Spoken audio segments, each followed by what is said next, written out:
So we have an update from Ubisoft themselves. That's right. Probably, arguably, one of the biggest falls in recent times. Like, I feel like when it comes to AAA companies, especially when it comes to companies like Ubisoft, Blizzard, and EA that I can, like, think off the top of my head, there's probably a couple more as well. But to me, those are the three that I can think of right now, of where their previous glory is nowhere near what they are now. Like, they are a complete shell of themselves. And this just goes to prove that Ubisoft is nowhere near doing well, because they officially released the Ubisoft financial year report of 2025. And this is a public report, and the document itself is 17 pages long. Now, obviously, I'm just like, that's a lot of pages to analyze. And just like any normal human being would do, what did I do with this 17-page document? Well, I plugged it into ChatGPT and I said, ChatGPT, give me an analysis of this document. That's right. So if you have any quarrels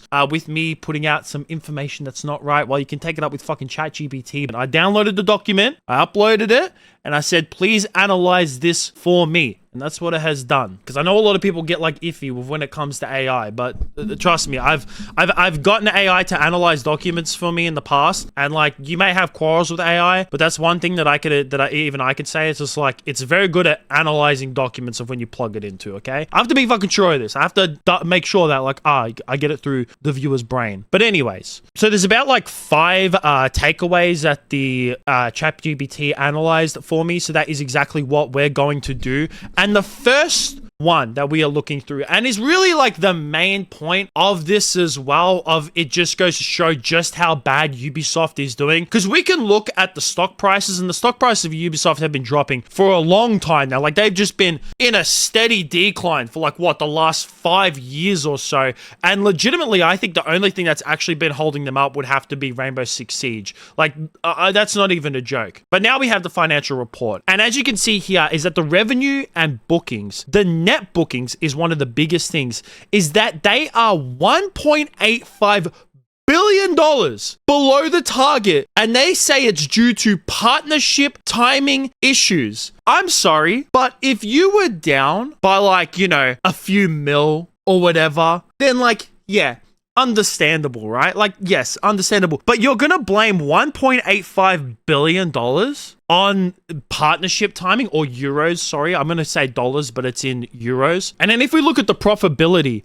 of Ubisoft itself, is that they have put in a international IFRS. It stands for International Financial Reporting Standards. So they have an operating loss of $82.6 million and a net loss of $159 million, causing the EPS, which, if you don't know what the EPS is, that is like earnings per share. So how much like someone earns per share. It is down by 56 cents versus $1.79 compared to last year. Like, and then, but in the free cash flow, which is really like, I don't understand how like they are this much in when it comes to the, you know, they've lost so much money. Net bookings are down to $185 billion below target, but somehow they have a balance sheet and they're positive in free cash flow in $128 million. And then it says that their non-international finance report standards net debt improved to $885 million from $985 million.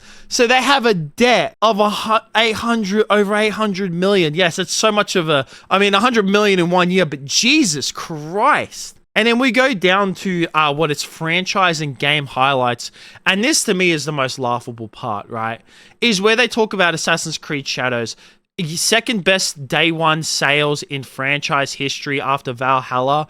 And like, there's been so many questions of when it comes to how they calculated the sales of Assassin's Creed Shadows, because if you look at the actual raw numbers that we can get from Steam, right? And Steam is the most popular launcher on PC, and obviously we can't look at console, right? We can't look at console, but just because like, Steam numbers don't necessarily mean that because it did bad on Steam, it's done bad on console. People would have bought it off the Ubisoft player. No, it's still a great metric to look at. And what a lot of people are saying of when it comes to the sales of Assassin's Creed Shadows is the fact that they were taking into account their fucking live streaming service that have Ubisoft Connect or whatever it may be, that like when you sign up for that, they're counting that as players. And saying that it had an overwhelmingly positive player feedback, no, it didn't. No, it did not. But I like how, once again, they don't like outline exactly how many people bought the game. They don't say that. Like, they don't say it, not even in this financial report. Like, yes, in the summary, it doesn't say it, but neither do they in the financial report. They don't say, oh, the game sold this much. Isn't it a financial report? Financial? You would outline, oh, the game cost this much, and then we made this much off it, it profited this much, or we lost this much amount of money. I mean, isn't that what a financial report is? How is it that Assassin's Creed Shadows did so well, and then you obviously had a net loss of $159 million? That doesn't make sense. It doesn't add up. I'm sorry, but that doesn't add up. So, Assassin's Creed Shadows, it sold so well, but we have a net loss. How? And obviously R6, and I mentioned it before, R6 is the main thing that's holding like Ubisoft up at the moment.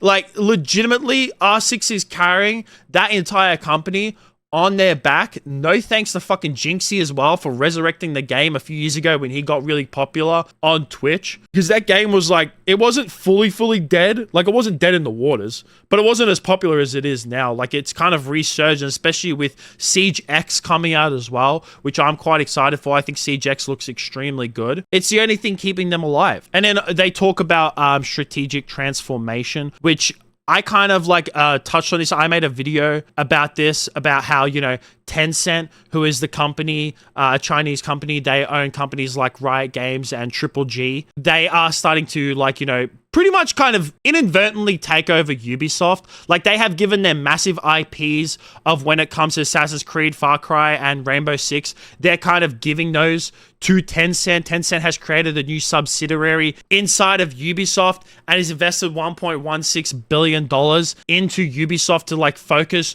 just on those brands, which to me is a smart thing to do. It really is. It's a really smart thing, because the way Ubisoft is going now, considering how much of the net loss that they have, you know, the company's just going in turmoil. And then we have like a little outlook here, and then also like some market and platform trends. This just goes to show of like, you know, net bookings of how much they want to do for next year. Operating income, the fact that they want to break even next year, which I mean, I don't think that they will. And it says that by like, you know, 2028, they're expected to return to profitability and cash generation.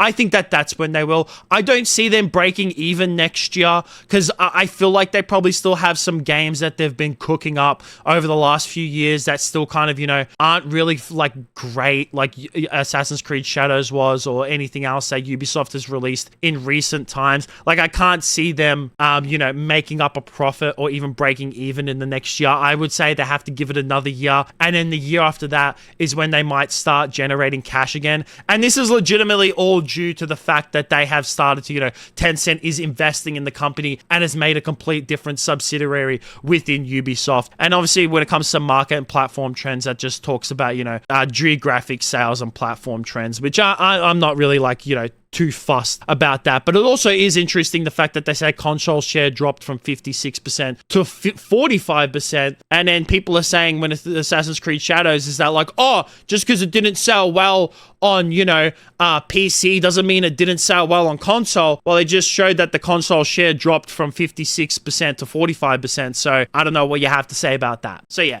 this isn't good for Ubisoft in any way possible. You yourself can like look at the document if you want to. I'll link it actually at the top of the description, just so you can go like, if you're like, oh, the AI didn't analyze the document well, or blah, blah, blah. You didn't like fact check it properly, all that kind of bullshit. Suck my dick. But yeah, if you're an actual gamer, right? If you are consumer friendly and you want video games to do well, like the fact that Tencent has bought out this subsidiary within Ubisoft, you should be happy about that. But considering the way that like this document plays out in the financial report, the fact that they are in a net loss at this point, it doesn't surprise me. It doesn't surprise me whatsoever. Ubisoft, like I said, they're a shell of what they used to be. They haven't really produced any bangers in recent years. Like, legitimately, when was the last like great game that Ubisoft released? Like absolute like generational type of game. I would think Siege. And Siege was released like 10 years ago. Well, they were like producers of South Park Stick of Truth. Even then, once again, they weren't like developers of it. You know what I mean? They just helped produce it. When it comes to Ubisoft actually developing something, maybe the Rayman games that they released. But like in the last, especially the 2020s, like since 2020, they've just been terrible. Really, really terrible. And you know what? I want Ubisoft to do well. I do.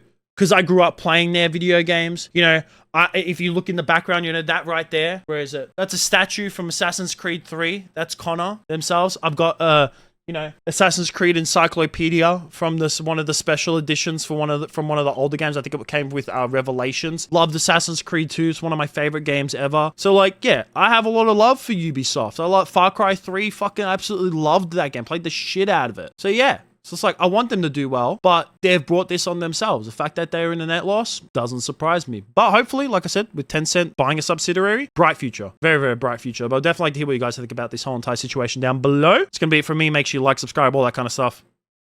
Peace out.